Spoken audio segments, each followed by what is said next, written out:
মুর্শিদাবাদ পুরসভার ১ নম্বর ওয়ার্ডে মতি ঝিলে সোহান শেখের বালির ডিপোর পাশ থেকে পথশ্রী রাস্তা নির্মাণে চূড়ান্ত অনিয়মের খবর নিউজ লাইভ বাংলা সম্প্রচার করেছিল এবং বালির বদলে গ্রাস ব্যবহার, নিম্নমানের সিমেন্ট ইট এবং নর্দমা নির্মাণের ক্ষেত্রে রাফ ঢালাই ছিল না কোনো ওয়ার্ক শিডিউলও। এই সম্পর্কে পুরপ্রধানের সঙ্গে যোগাযোগ করা হলে তিনি ইঞ্জিনিয়ার পাঠিয়ে বিষয়টি খতিয়ে দেখবেন বলে জানিয়েছিলেন। বর্তমান নর্দমাটির রাফ ঢালাই দিয়ে নির্মিত হচ্ছে, কাজ হচ্ছে বালি পাথর সিমেন্ট দিয়ে।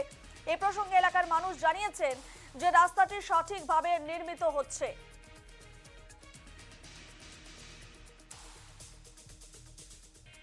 এখন তো দেখছি ওয়ার্ক শিডিউল ওখানে দেওয়া আছে, সেইভাবেই কাজ চলছে, সেটাই তো দেখছি। আচ্ছা, এই রাস্তাটা হলে কতটা উপকৃত হবেন? প্রচুর।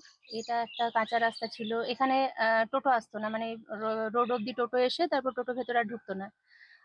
আমার যেমন গাড়িতেও প্রবলেম হতো। তো ড্রেন হচ্ছে, রাস্তা হচ্ছে, ডেফিনেটলি ভীষণ ভালো হবে, ভীষণ সুবিধা হবে।